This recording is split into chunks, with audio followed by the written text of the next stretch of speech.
Hi, in this lesson, we see how to implement promo in the next campaign. So, in one of the previous lessons, we have discussed about promo implementation for search ads, right? With the help of rules and labels. So, here, let's see how we have to do. So, for the performance max campaign, let's select one of the campaigns. So, let's select this PMAX campaign, okay, shopping campaign. If you observe here, okay, so when doing uh, promo implementation for PMAX, we cannot use labels. So for Bmax, there is no option of using labels for the asset groups. You can have labels for the campaign level, but for the asset groups, you cannot have labels. Okay. So here we have to rely on the name of the asset group. If you remember for the RSS, we are not able to give the names for the RSS, right? There we are able to give labels, but here we are able to give the names, but not the labels. So let's say this is the evergreen ad copy that we have already present. Okay, this is the evergreen ad copy. So let's say we want to implement this promo. Okay, so this is a shopping campaign. Let's duplicate this from engine only. Duplicate this asset group. Okay, so let's see how it will go. You observe here in this campaign, I'm just duplicating it.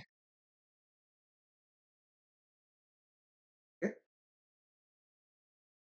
you observe here when you are duplicating, you need to again create your products if you have already segmented anything. Okay, so in this asset group, in the evergreen asset group, let's see. This is the evergreen asset group, right?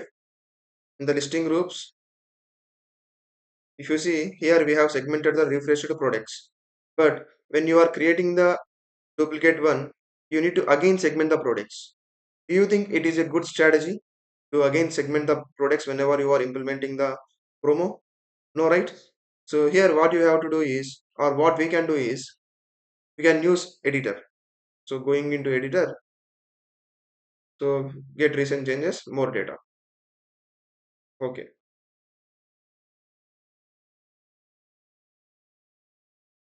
let's wait till it gets downloaded. So in the previous lesson, I have told you about product segmentation is not good through Google Ads editor, right? So it is one's opinion, okay? So if you find any way of doing better from the Google Ads editor, so you can do it. But in my opinion, I don't suggest it. So in the previous lesson, what we have discussed is creating the new product segmentation is not a good strategy from the Google Ads editor. But here what we are doing, we are duplicating the existing asset group. We are not creating the new asset groups. Okay. So please remember it, right? So let's revert all of this. Okay.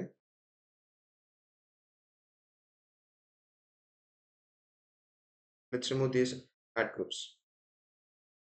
Nice. So go to shopping. It is a performance max campaign, right? So here, this is the campaign.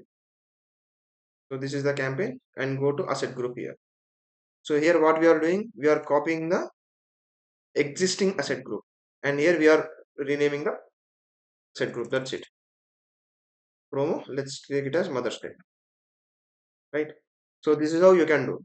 So if you want to observe, so make before that you make sure that the existing, I mean the new promo is in paused state. Okay. Otherwise, when you post both the ad copies, I mean both the asset group runs parallelly, right? So here only you can change the messaging also as well. So remove the headline one and here you see.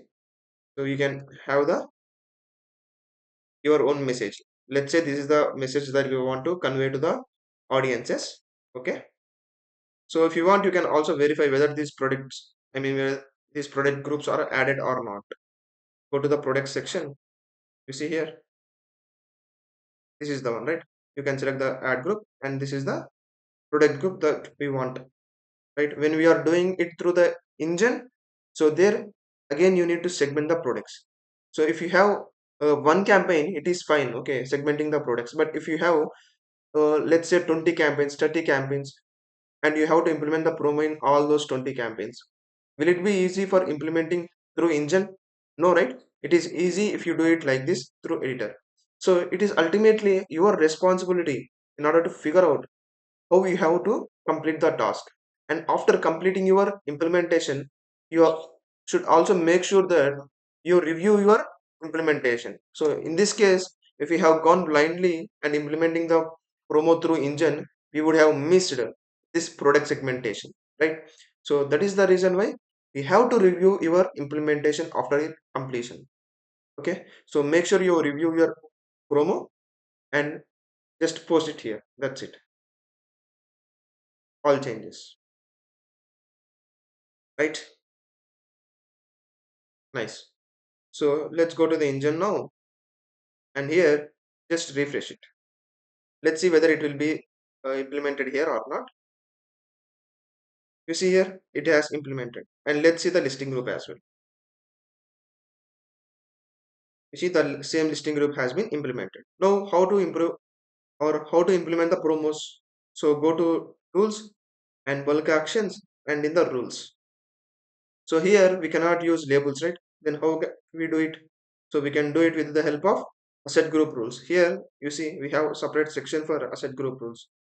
So you name the promo. So you can follow the same steps that we have discussed in the previous promo implementation lesson while we are discussing about the search campaigns. Okay, you can follow the same strategy, that is the start date, end date. You can have all the details and you can segment and you can implement. Okay, and here you have to select the set groups manually. You have to select each and asset group manually. Let's say here this is the campaign rate shopping, and here this is the asset group. Then likewise you have to select each and every asset group that is in the promo. Okay, so I hope you are understanding, right? So this is the way how you have to do or how you have to deal with the promo implementation for asset groups. Again I am telling you, so each and every strategy you have to figure it out how you have to do it. Okay, so I hope you have understood this lesson.